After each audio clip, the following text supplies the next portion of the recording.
楚将军，洞内请。众人心中十分清楚，在热情而不做作、礼貌而又有节制气氛的背后，讨论的却是生与死的话题。这平静的气氛，是否能延续到谈判桌上，还尚未可知。这瘸子是个少将啊！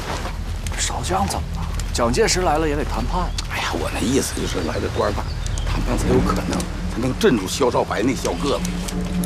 跟你说，请见。是。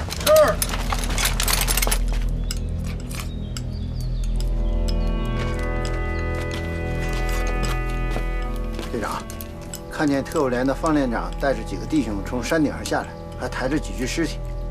怎么？他们还抓了我们的俘虏？走。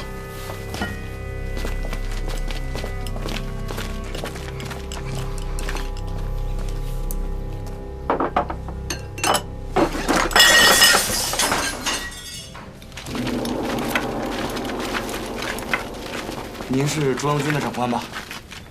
是，我是护卫军军长何耀武。护卫军？啊，他们是驻扎在石峪洞的民间武装，为了安全起见，我们暂时把他们押解起来。哦，你们有多少人？会长问话，100来号人。100来号人，你这100号人竟然被人10几个人控制，哼，你可真……他们哪是10几个人啊？我看得有100多个人。是我们的游击队。这护卫军还是挺客气的，没跟我们来硬的，否则我们就腹背受敌了。长官，红军他们出其不意，他们玩阴的我。没事没事，你比山下那帮人做得好，否则陈长官就危险了。哦，昨晚发报是他们的电台吧？啊，是长官，我们有电台。幸亏你有电台，我记你一功。哎，长官，那个功绩哪儿啊？就记在你协助我们找到陈长官，其他的概不追究。哎，谢谢长官。哦，我明白了。这上面一共19人阵亡，6名啊不，加上我7名被俘，都已经回来了。队长，这炮兵也太他娘的不长眼了吧！我们都冲上去了，还不停还打，这上面有一多半的人都是被我们自己的炮给打死的，这太他娘的不长眼了！是我不长眼，我让打的。队长，我，你说说上面的情况吧。哦，由贵军护送我们过湘江以西，在那里我们分手，随即将陈长官交还给贵方。护送你们到湘江西岸没有问题，不过陈长官没有必要跟你们一起去西岸。目前我们两军处在交战状态，如果陈长官不跟我们同行的话，我们就没有安全保障。显然，这对我们是不公平的。其实，即便陈长官跟我们随行，我们也还是很担忧，因为山下的这支中央军在追击我们的时候，根本就没有顾及过陈长官的生命。为此，我们牺牲了2位战士。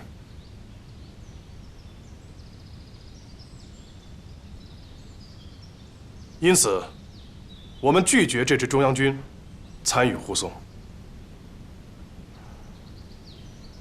楚将军，我希望我们的谈判是积极的、坦诚而富有实效的。这是当然，请放心，我就是为了坦诚而来的。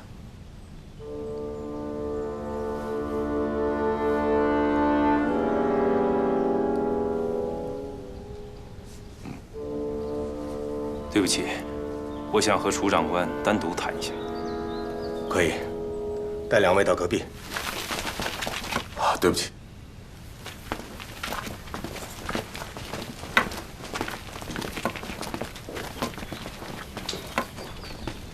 你虽然当了俘虏，但起码你把上面的情况也摸到了。我给你一个立功的机会，好吧？请长官吩咐。你再上一趟山，看看楚长官呢是否安全，然后你就待在山上观察一下情况。等谈判完了，你再和楚长官一起下来。还有，最关键的一点，你要站在我望远镜可以看到的地方，这样无论上面发生什么情况，你都可以及时的给我发信号。具体的信号内容和暗语方式，侯副队长会告诉你的。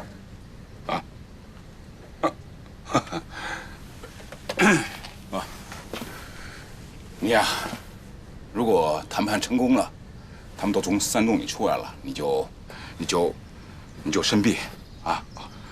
如果说楚长官遇到了麻烦，受到了共军的劫持啊、控制啊，你就，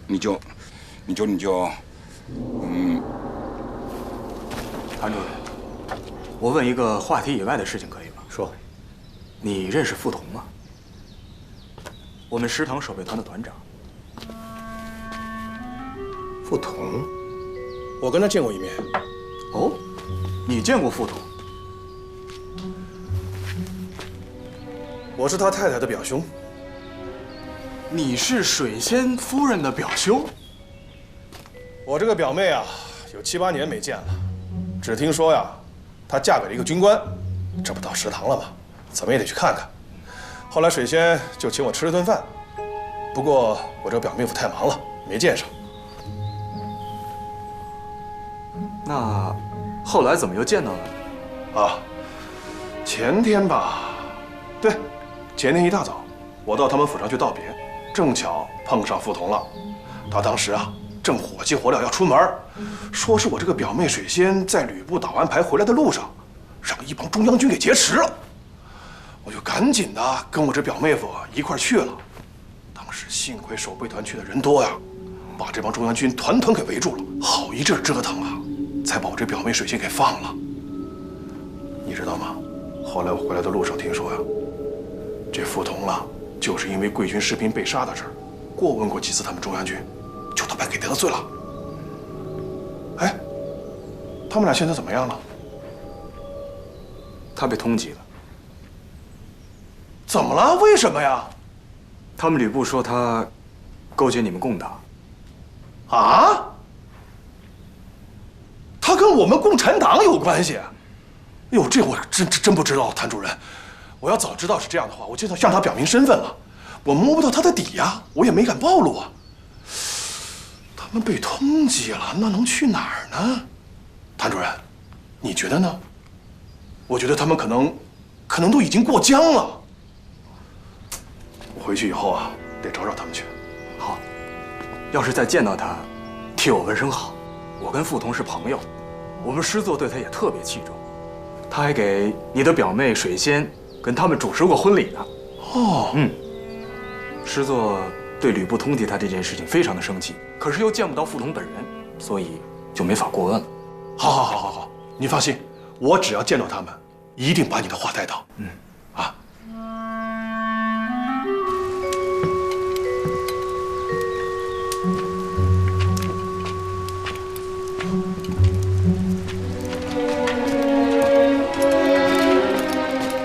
老孙，刚才那个俘虏头带着4个俘虏兵上来了，说要给里边的楚长官带口信。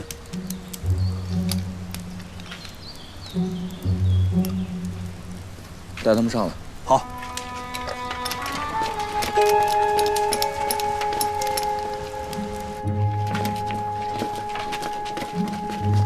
长官，报告长官，肖队长让我上来看看您这是否安全。我很安全。滚，外边等着。是，长官。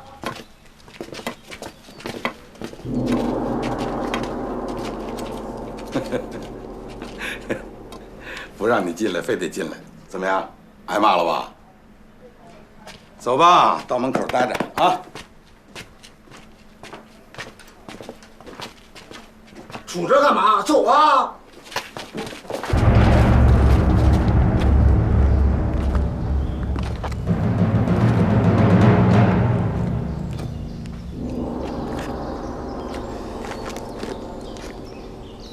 把那个贵军的炮兵头给我叫过来。是。少白，你要干什么？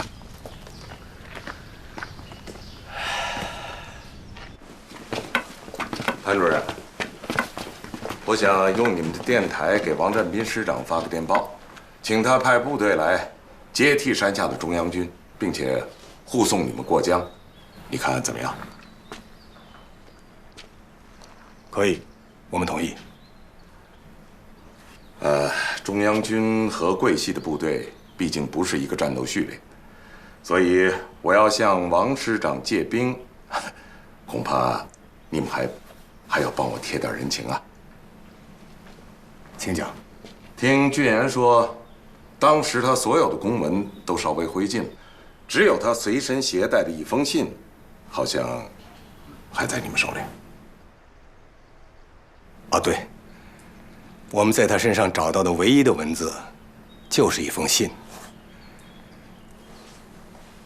是写给王占斌师长的信，是你们蒋委员长写给王师长的私人信件。对，就是这封信。我的意思嘛，楚长官请放心，我们会在湘江西和陈先生一并交给贵方。好，很好，谢谢。有为啊，那你马上给王师长发电报，说明情况，请他务必速派部队前来接应。好，我明白。请张副官。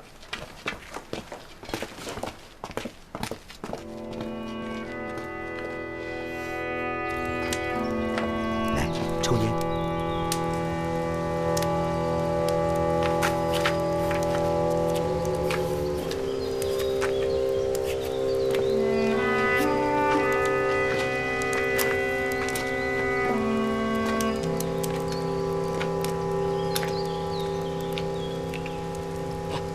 长官，抽烟。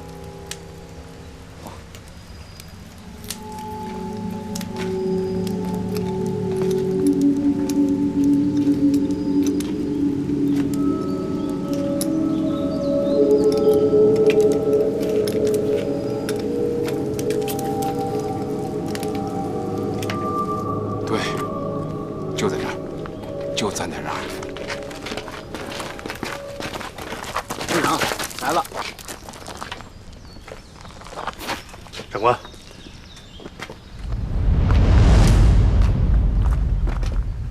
潘主任，听俊言说，这一路上，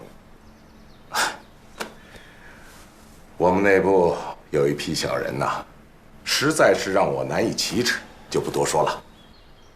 谭主任，你们没有虐待俊言，而且为了他还有所牺牲。我和俊言呢是把兄弟。作为他的大哥，我感谢贵方给予俊言的保护，并对为他而牺牲的贵方士兵表示哀悼。明白，长官。来，白营长，命令1连、2连做好进攻准备。是。你疯了！我疯了，那是因为他楚正平疯了，我不得不疯。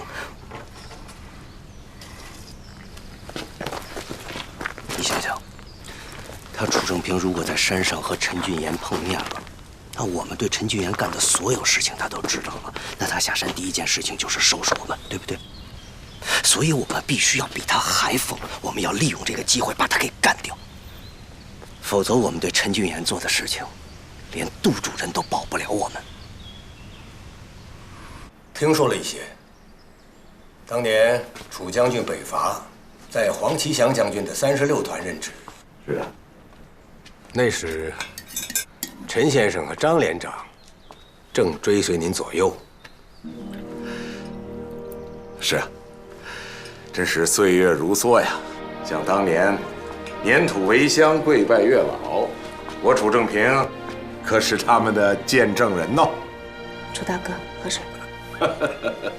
岁月如梭呀，历史的风云变幻，可以使曾经的恋人变成对手，人如此，两个政党又何尝不是如此啊？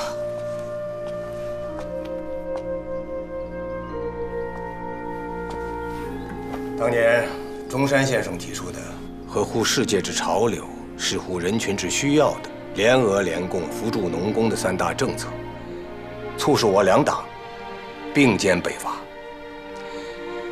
你们黄其祥将军的36团和我们叶挺将军的独立团密切合作，一举攻克平江，大战听泗桥，革命形势是何等的乐观！是啊，想当年我们两党亲密无间，可后来，真是让人惋惜啊！那场大屠杀可不光是我党血流成河，很多无党派进步人士也遭遇不测。就拿你们当年被誉为铁军军长的黄其祥将军来说，去年也被国民政府通缉，不得不辗转流亡海外。是啊，他走的时候，我还去送了他。有的时候想起这些，真是令人沮丧。楚长官，王师长已经回电了，他已经命令离黄维勒马沟最近的1团、1营和3营来执行护送任务，他们已经出发了。很好，只要他们一到，我们就开始行动。他还命令我随诸位一同前往。谢谢，那就辛苦张副官了。谭主任客气了。那行，我们去准备一下吧。好。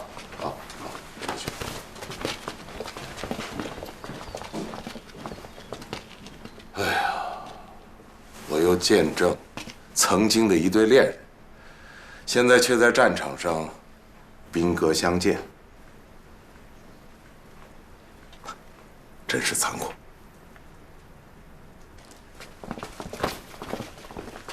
玉锦，如果我朝着你的方向去追寻你，我们还能在一起吗？我会等你，一直等你找到我。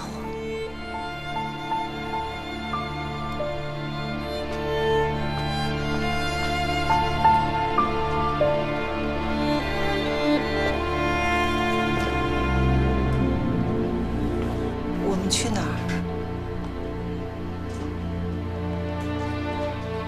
是啊，武龙已经巧妙地把事情圆过去了。我们再跟着走，会给他们添麻烦，搞不好还会使目前还算不错的局面产生变数。那我们和武龙商量一下吧。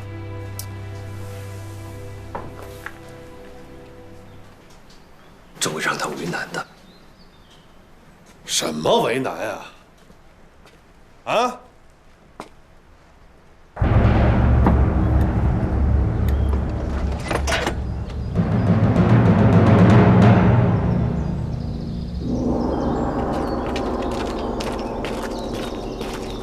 报告长官，山炮射击准备完毕。报告，进攻准备完毕。好，以山炮发射为进攻信号。是。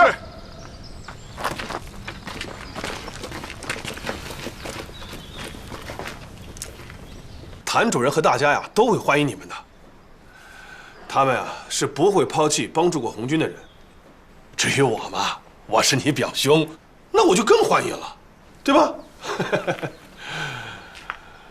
可是，哎呀，行吧，别可是啦。何耀武啊也会带着一些人跟着我们走，你们俩赶紧装扮成我们小分队的人，人多，张副官肯定发现不了。啊，就这么定了。诸位兄弟追随我多年，风里雨里，枪林弹雨，不离不弃。我何耀武感激大家。但这段时间我想了很多，我们只为生存活着，只靠打劫活着，这样活着没有什么意义，更没有什么前途。咱们说是护卫军，其实跟土匪没什么区别。咱们看看人红军是怎么活的。当家的，我们看见了，你就说怎么干吧。跟着红军走。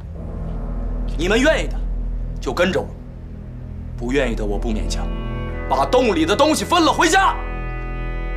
哥，我去。我也去。我也去。我也去。我也去。走。队长，哨兵传回报告，距黄鱼诺堡沟约3里地处，发现有大队贵军快速朝这边运动，大约有2个营以上的兵力。楚准平这是要依靠贵军来收场啊！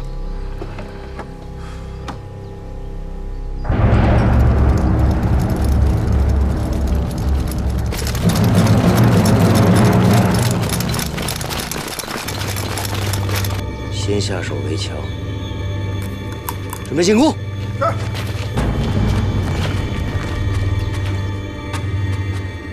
楚长官，1团2个营按距离算，应该快到了。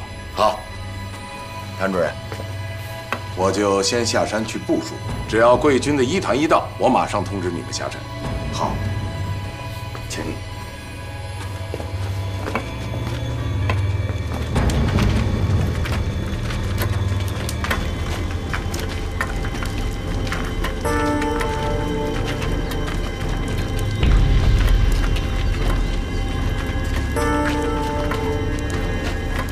好了，谭主任，我们山下见。山下见。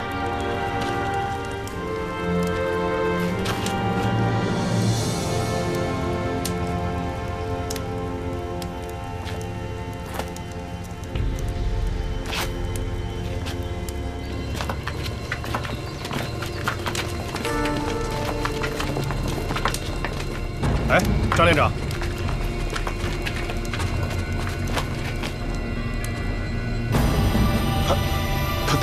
出来了！开炮！开炮！放！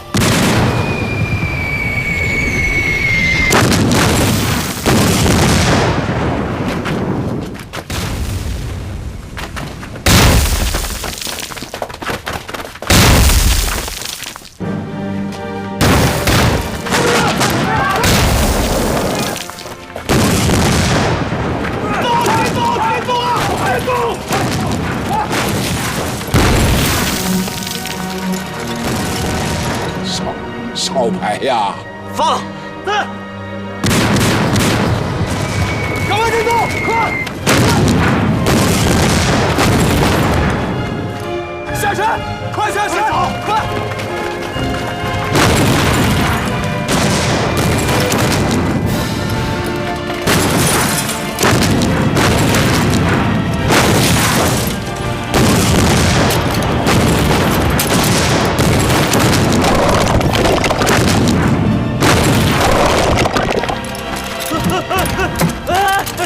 是我自己人。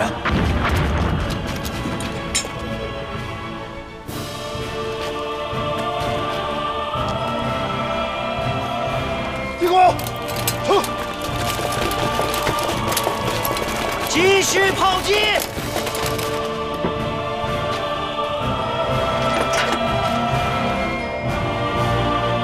站住！快！快！谭主任，谭主任，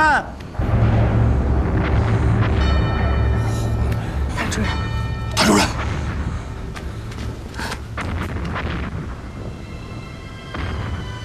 怎么回事？1年前无意间发现的，专员说保密，我就堵上了。昨天专员就是从这个洞口下山的，让我留下来接应你们，我就一直在这儿睡着。有人。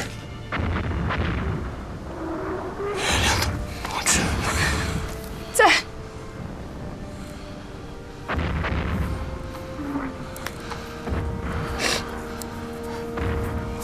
我们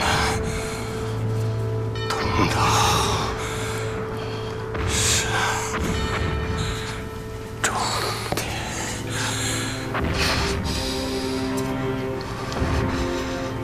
谭主任，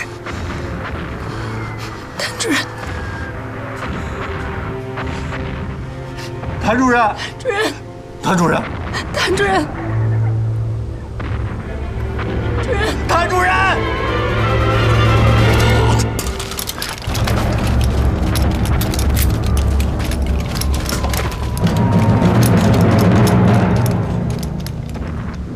上！快上！给我上！上！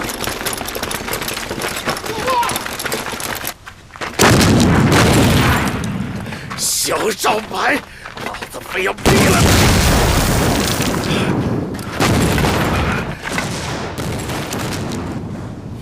停止炮击！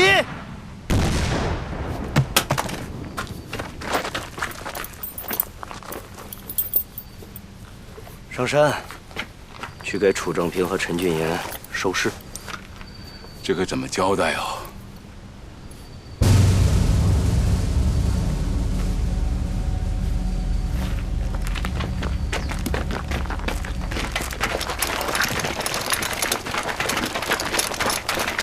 接无绝人之路，我在此。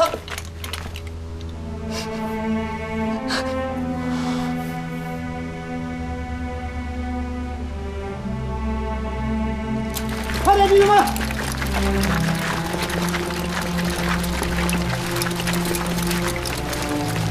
快，跟上！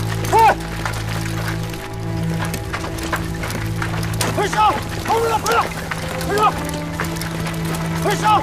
后面了，快了！快上！混蛋！谁让你们进宫的？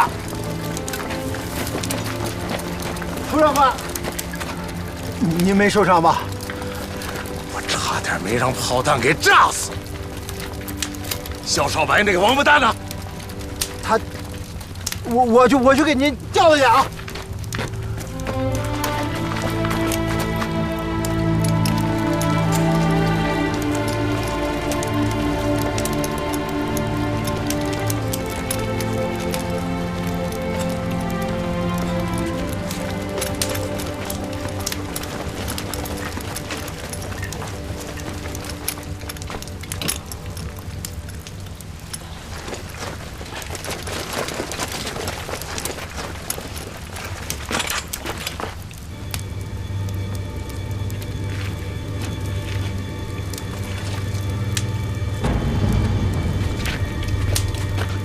石头搬开！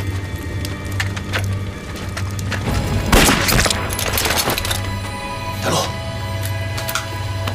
走！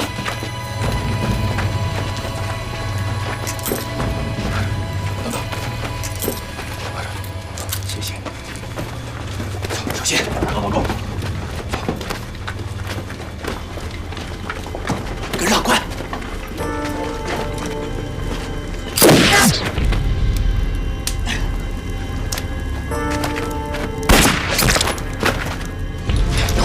让大家赶紧撤！好，快，跟上！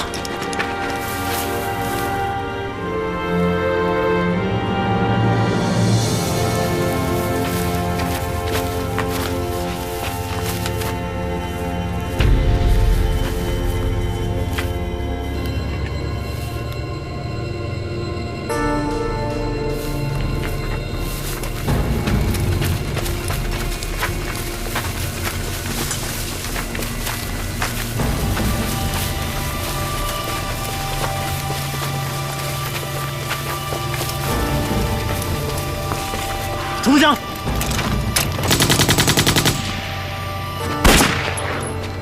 撤！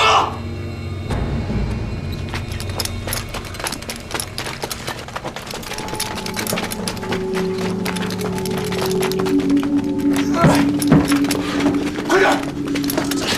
怎么了？哎，来！这是一个出口吧？早知道有这出口，跟他们谈什么判呢？那谭主任也不行了。 别说了，赶紧走，赶紧撤，快点！哥，快走！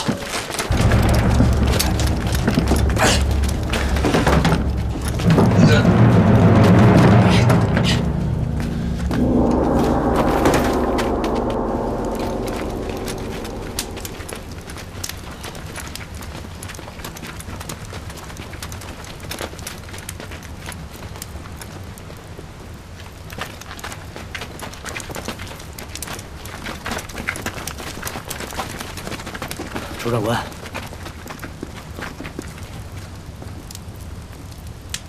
肖少白，你这个畜生！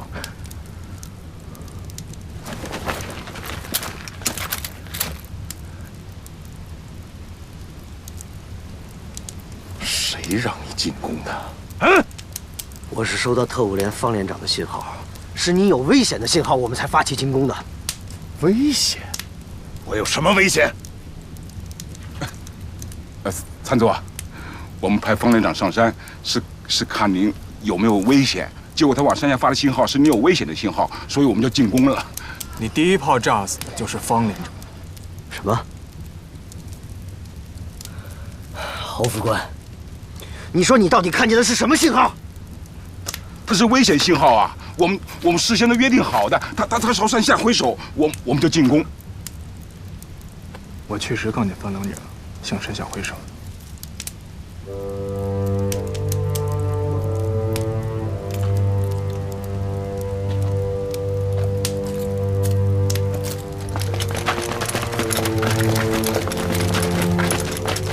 张副官，我们一团的1营、3营都到了。这位是中央军的楚参谋长。长官，44师1团中校团长黄德贵奉命赶到，请指示。带你的人全面接管这里，记住，这里不能再有枪声。具体的部署，张副官会对你交代的。是，长官。先率部队占领山寨上面的洞口。是。1营守住山下，3营接管山上洞口。是。加油！快，走！快！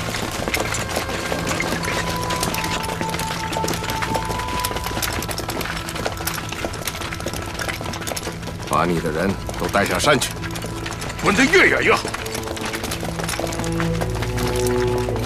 等回到剿总司令部后，咱们的账再一笔一笔的算。其实楚正平并非有意饶过萧少白，因为楚正平知道，如果此时枪毙了萧少白，那么一向最善于见风使舵的王占斌定然会以中央军内讧为由再次抽身而退。失去了桂系的保护，楚正平和陈俊言将彻底暴露在ZZ系的枪口之下。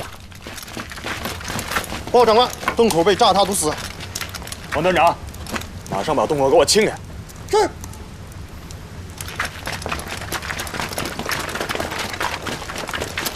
带上你的人，都给我滚下山去！是。下山。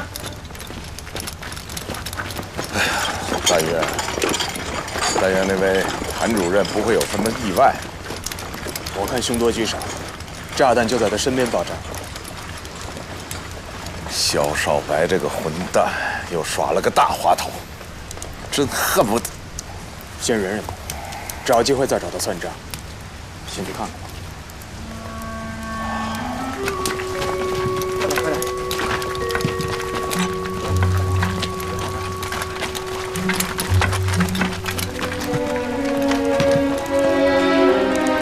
谭主任，雷营长，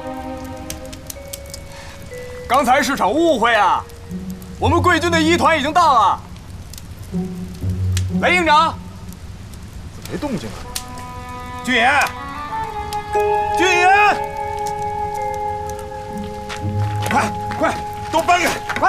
快点，动作快点来，弟兄们！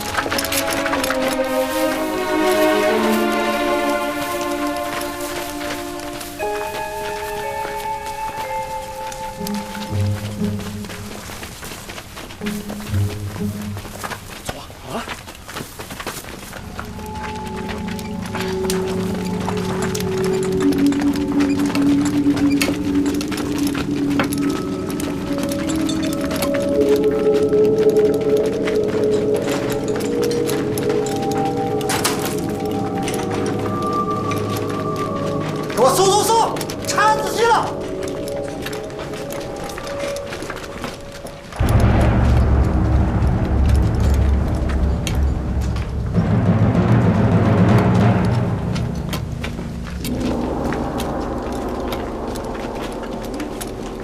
奇了怪了，人都到哪儿去了？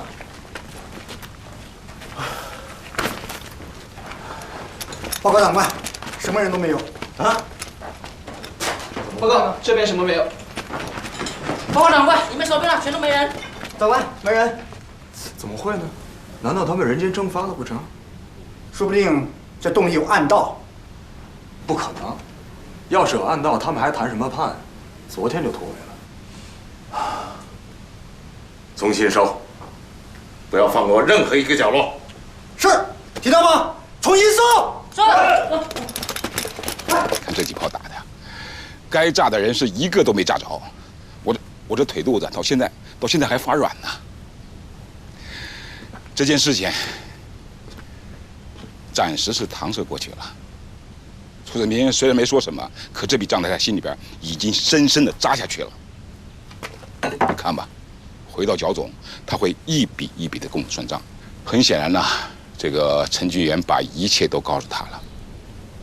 少白，我看我们还是撤吧，啊，早点跟杜主任联系，商量一下善后的事情啊。你说他们谈判的条件会是什么呢？会不会是那边把陈俊言放回来，这边放共军安全过江？从贵军接管来看，8成是这样。如果是这样的话，那我们还有机会。少白呀，咱们露馅露的已经够多的了，再露下去那就赤身裸体了。到时候杜主任不管给咱们找多少衣服，那都是遮不住的。不，这次我们一定得孤注一掷。我就算把共军放过去了，也得让陈俊言和楚正平消失。这2个人不消失，我们2个永远都安全不了。你不明白这个道理吗？疯吧，都疯吧。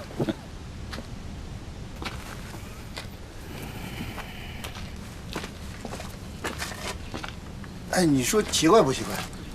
从山洞口往下运尸体的士兵回来说，那洞里头是空的，11洞里头一个人都没有，一个人都没有。现在正在找呢。200多人，一个都找不到。啊！我有办法让你们轻而易举掏他们心窝子。如果是这样的话，那只能有一个解释。10余洞里还有另外一条可以进出的路。去，马上把昨天找到何耀文那个士兵给我带过来。是。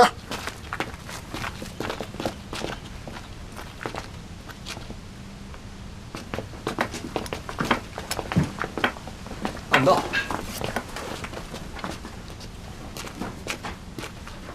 怎么样？我过去看了一下，这里一直通往后山腰的一个洞口，洞外就是荒郊野岭。既然有暗道，那他们今天还谈什么判？为什么不昨天晚上就突围了呢？如果不是肖少白搞这么一下，他们会干什么呀？这只能说明，这个洞口是他们在炮击之后才发现的，否则，俊言一定会告诉我。我对他们的谈判诚意丝毫不怀疑。昨天就是他发现的何耀文。你是在哪儿发现他的？他是从后山坡下来的。后山坡，你确定？是我们班巡逻时候发现的。好，你去吧。是。命令全体马上集合。是。他们应该是从后山某个暗道里跑的。这才多长时间呀？他们跑不了多远。他们有100号人呢，队伍庞大，绝不会走远的。黄团长，到，带一部分人从这个洞口出去，查找痕迹，追上他们。记住，不要动武。找到他们后，马上和张副官联系。其他的部队朝湘江方向进发，沿途寻找。是。弟兄们，跟我来。是。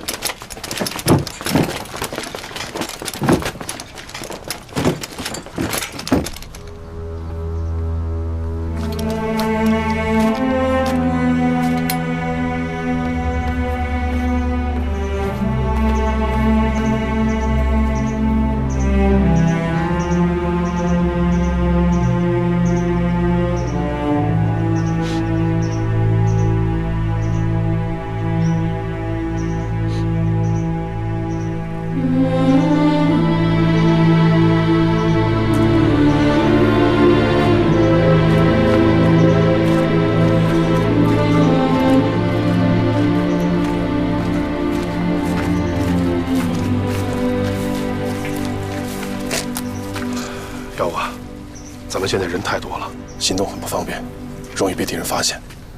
要么你去动员一下，就留下10个就行了。我明白。李营长，我们必须趁敌人一切未稳，尽快的离开黄玉楼马沟。好，我们来商量一下大的方向吧。我建议先往雀儿山方向走。雀儿山，那岂不是离湘江越来越远了吗？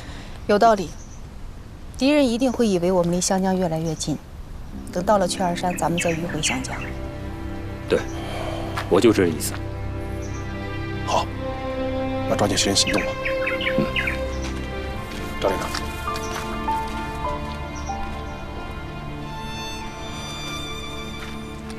以后在路上，陈军也就交给你了。